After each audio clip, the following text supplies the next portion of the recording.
இன்னைக்கு ஆர்ஜே பாலாஜி அவர்கள் டைரக்ஷன்ல நம்ம சூர்யா அவர்கள் ஹீரோவா நடிச்சிருக்க கருப்பு படத்த பத்தி தான் பார்க்க போறோம். இந்த படத்துல ரொம்பவே முக்கியமான கேரக்டர்ல நம்ம த்ரிஷா அவர்களும் நடிச்சிருக்காங்க.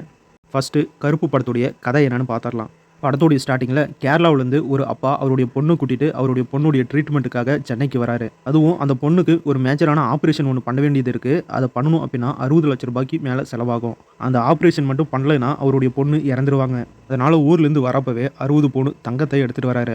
சென்னைக்கு வந்து இறங்குனதுமே 2 திருடங்க அவருடைய பேக்கை திருடிட்டு ஓடிடுறாங்க. அதுக்கப்புறம் போலீஸ் ஸ்டேஷனில் கம்ப்ளைண்ட் கொடுத்து அந்த திருடங்களையும் பிடிச்சி நகையும் மீட்டுறாங்க. ஆனால் நகையை நாங்கள் உங்ககிட்ட நேரடியாக தர முடியாது, இதை கோர்ட்டில் போய் தான் நீங்கள் வாங்கிக்கணும் அப்படின்னு சொல்லிடுறாங்க. அதனால கோர்ட்ல ரொம்பவே ஃபேமஸான ஒரு வக்கீலா இருக்க பேபி கண்ணன் என்னும் ஆர்ஜே பாலாஜி அவர்கள் கிட்ட போறாரு. அதுக்கப்புறம் ஆர்ஜே பாலாஜி அவர்கள் கோர்ட்ல வாதாடுறாரு. ஆனா வாய்தான்னு நாட்கள் உருண்டோடுதே தவிர அவருடைய நகை அவருக்கு கிடைக்கவே இல்லை. அவருடைய நகை கிடைச்சாதான் அவரோட பொண்ணோட உயிரை காப்பாற்றவே முடியும். கடைசியாக தான் அவருக்கு தெரிய வருது ஆர்ஜே பாலாஜி அவர்கள் இத்தனை நாளாக நம்மளை ஏமாத்திருக்காரு அப்படின்னு.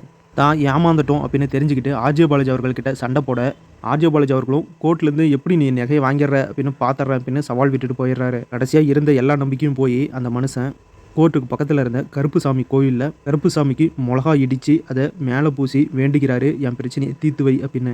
அதுக்கப்புறம் கடவுள் கருப்புசாமியான நம்ம சூர்யா அவர்கள் களத்தில் இறங்குறாரு. அதுக்கப்புறம் நடந்த சுவாரஸ்யமான சம்பவங்கள் என்ன, கடவுள் மனிதனா மாதிரி தன்னுடைய பக்தனுக்காக இந்த மாதிரி சம்பவங்களையும் உதவிகளையும் பண்ணாரு அப்படிங்கிறதெல்லாம் இந்த படத்தை பார்த்து நீங்களே தெரிஞ்சுக்கங்க. ஆர்ஜே பாலாஜி அவர்கள் கருப்பு படத்தை ரொம்பவே சூப்பராக செதுக்கி கொடுத்துருக்காரு ஒரு சிற்பமாக. படம் ஸ்டார்டிங்லேருந்து எண்டு வரைக்கும் ரொம்பவே சூப்பராக இருக்குது. அதுவும் ஆர்ஜே பாலாஜியோடைய அந்த வில்லனிசம்லாம் ரொம்பவே சூப்பராக இருக்குது. ஆர்ஜே பாலாஜி அவர்கள் அவருடைய வில்லன் கேரக்டர் ரொம்பவே சூப்பராக டிசைன் பண்ணியிருக்காரு. எதிர்த்து நிற்கிறது கடவுளாக இருந்தாலும் நான் ஒரு கை பாப்பண்டா அப்படிங்கிற மாதிரியான ஒரு வில்லனாக ப்ளே பண்ணியிருக்காரு. சூர்யா அவர்கள் வர ஃப்ரேம் எல்லாமே அவ்வளோ சூப்பராக இருக்குது. ஒரு விண்டேஜ் சூர்யாவே பார்த்த மாதிரி இருக்குது. த்ரிஷா அவர்கள் வரக்கூடிய எல்லா சீனிலுமே அவ்வளோ அழகாக இருக்காங்க. அவங்களுடைய பர்ஃபார்மன்ஸும் ரொம்ப சூப்பராக இருக்குது. அவங்களுடைய கேரக்டரும் ரொம்ப இன்ட்ரெஸ்ட்டாகவே இருக்குது.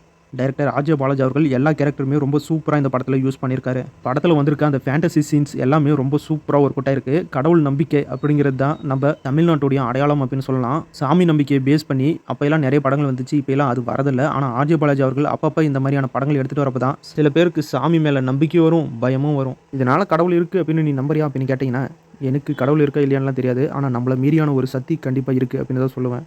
டோட்டலாக ஆர்ஜே பாலாஜி அவர்கள் டைரக்ஷனில் சூர்யா அவர்கள் ஹீரோ நடிச்சு ரிலீஸ் ஆயிருக்க கருப்பு படம் எப்படி இருக்குது அப்படின்னா, ஒரு தரமான கமர்ஷியல் ஃபேண்டசி ஆக்ஷன் படம் அப்படின்னு நான் சொல்லுவேன். கருப்பு படம் ரொம்பவே சூப்பராக இருக்குது. இந்த படத்தை ஃபேமிலியோடு பார்த்து கண்டிப்பாக என்ஜாய் பண்ணலாம். அந்த அளவுக்கு ஒரு ஒர்த்தான படம் தான். கண்டிப்பாக இந்த படம் எல்லாருக்குமான ஒரு படம். எல்லாருக்குமே இந்த படம் கண்டிப்பாக பிடிக்கும். அதுவும் சூர்யா ஃபேன்ஸ்க்குலாம் இந்த படம் 100% கண்டிப்பாக பிடிக்கும். இது வரைக்கும் ரிலீஸ் ஆனதிலே சூர்யாவோட தரமான ஒரு கம்பேக் படம்னா அது இந்த படம் தான். வீடியோ பிடிச்ச லைக் பண்ணுங்கள், நம்ம சேனலுக்கு தொடர்ந்து சப்போர்ட் பண்ணுங்கள், சப்ஸ்கிரைப் பண்ணுங்கள். அடுத்த வீடியோவில் சில சுவாரஸ்யமான சினிமா தகவலோடையோ இல்லை ஒரு சூப்பரான படத்தோடையோ மறுபடியும் உங்களை சந்திக்கிறேன். இது உங்கள் வேல் 10 யூடியூப் சேனல். நான் உங்கள் வேல். தேங்க்யூ.